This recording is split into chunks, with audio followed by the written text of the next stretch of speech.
I'm going to be talking about an anxiety intervention that's a focus on specific fear and phobia and situational specific anxiety, and how we've used virtual reality, immersive virtual reality, to set up a new NHS service in the North East.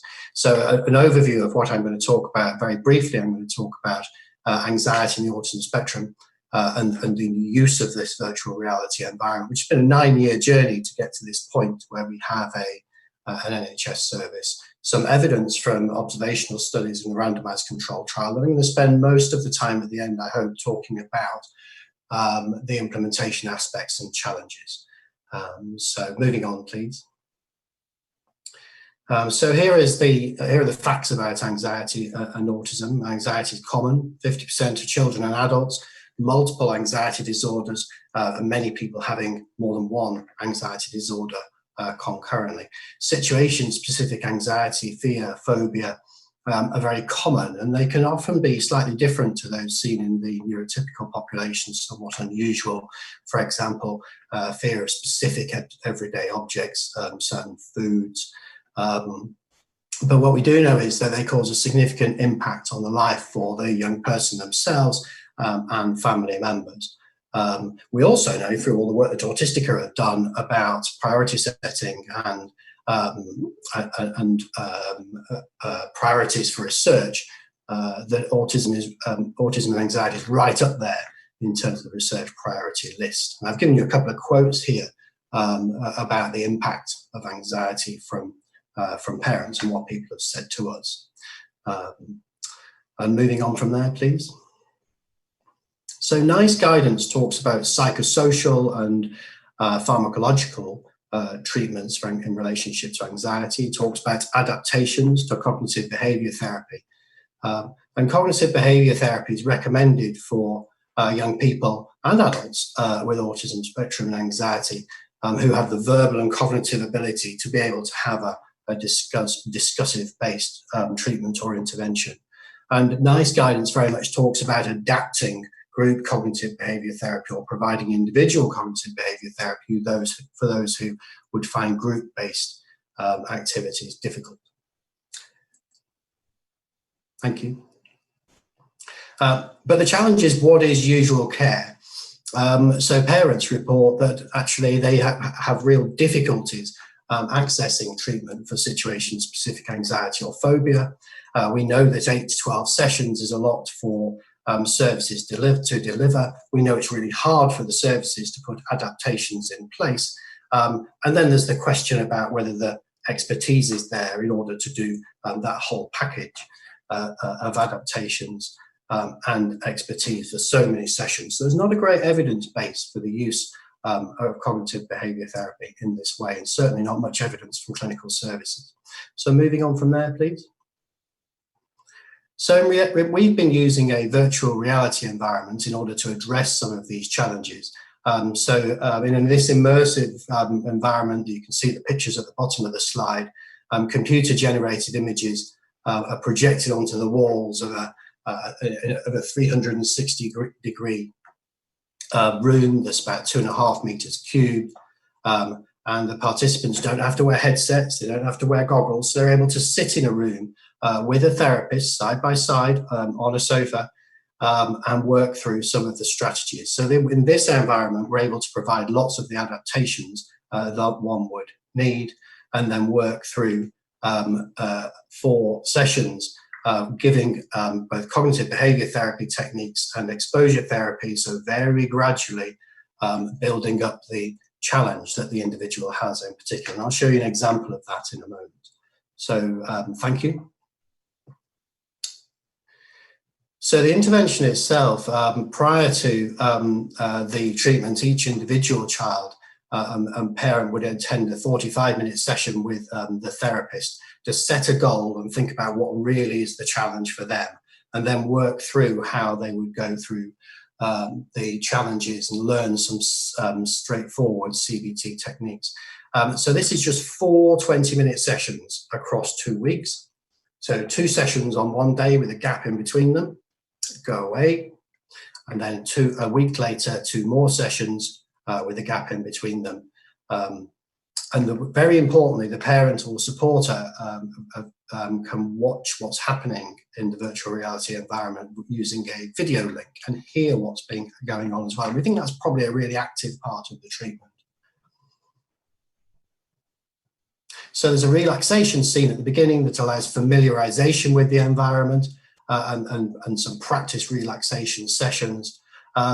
And then at a certain exposure level, cognitive behavior therapy techniques are practiced to reduce anxiety, and then people rate their own anxiety on a video analog, on an analog scale, visual analog scale, so they can then move on only when they've gained some skills in that area. And next slide, please. So here's a real example.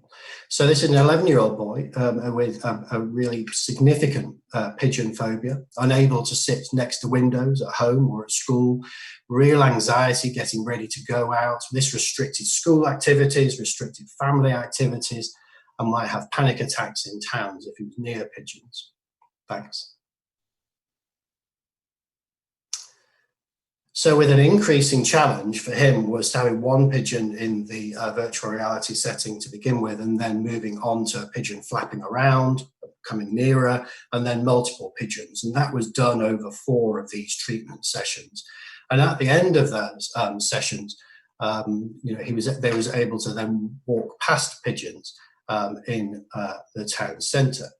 So actually not a scale score change for this individual, but actually a real life change for something that he was then able to do and his family were able to do as well. And the quote's there for you to read. Thank you. So we've undertaken 3 pieces of research here. We did a development study with young people to begin with, a small number of young people, and we published that. We went on to undertake a randomized control trial, a small trial funded by the National Institute for Health Research, so the research arm of the NHS. We then undertook a development study with adults more recently. All of that research has been published and peer-reviewed. And what we find is a real life improvement for around 50% of participants. And on that basis, but very importantly on the basis of safety data as well, showing that there weren't adverse effects from this. The NHS service was set up where there is funding locally from clinical commissioning groups. So our trust in the North East doesn't pay for the treatment, but it can provide the treatment if it's paid for by a local commissioning group.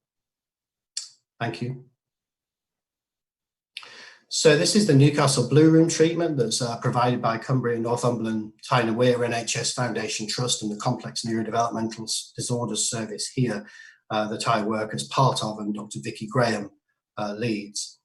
I put the referral criteria on the slide. I'm not going to go through them all. Key though is that it is young people, 7 to 17, who have the ability to engage with CBT and adapted CBT characteristics. At the moment, this is a service that is offered in the northeast of England alone.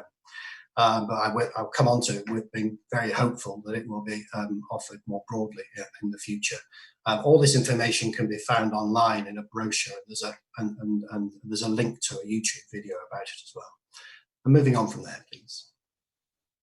So what have we learned? We've learned that we can effect change and change people's real life anxiety in relationship to phobia, situation-specific anxiety in 4 of these sessions rather than 8 or 12. It delivers these nice suggested adaptations. It can be delivered locally or regionally, but of course you have to have the kit. So that's an important part of that. But we are in discussion with a number of organisations who are interested in hosting the kit in their own town or region. We know it's feasible and acceptable for young people and parents. We also know it's feasible and acceptable for the clinicians who we've trained to deliver this, and we have a very high levels of agreement of them doing what they were supposed to do, which of course in any treatment is really important. And we've had some positivity from commissioners. I just like to mention iCure, which is to the researchers out there particularly, which is a way of going around the world, finding out what people think of a really good idea. And our colleague who's driven so much of this work forward, working with us, Dr. Morag Maskey, went to many areas of the world to talk to people about this idea and see what the barriers were and see what the opportunities might be and what other people thought of it. Really important when you think about real world implementation. The conclusion of that process was that there was a real gap in services, and therefore we should get on and fill the gap. So I'll talk a bit about some of the challenges to that in a moment. So moving on, thanks. And I suppose here's one of the potential challenges. If there's not a particular service there for young people at the moment, if you do something, it costs more than what one's doing at the minute, which is nothing at all, or not many services doing 8 to 12 sessions. So potentially, of course, there's a cost to the NHS. But we know that the NHS is interested in improving people's quality of life along with their health, and therefore new interventions and treatments are potentially important. Moving on from there, thank you. So final points from me, next steps. We've received about 30 referrals. We've received some of these individual, we've sent out individual funding requests, and the first children have been funded. Of course, the treatment was then impacted upon by COVID-19. In relationship to barriers, there are a number of them here, and I'm not going to go through them all because of time. But there are some barriers here, and a real need to engage with commissioners about what the price might be, for example, whether how we get that price down, how we provide to people locally, and of course the use of technology in healthcare is expanding, and people are really keen on it. Final point, please. One of these points is that trying to use a spin-out company potentially to drive this forward and be able to create a new clinical service. And we know the NHS is working a lot with these sorts of providers. So my final slide just gives a thank you to a lot of people who I just don't have space to list on one slide, and of course a lot of families who've undertaken this piece of work: children, young people, parents. I'm happy to either take questions, or if you wanted to contact me, my email address is on here. On the slides that will be available afterwards, there are also some links to online resources as well. Thanks very much.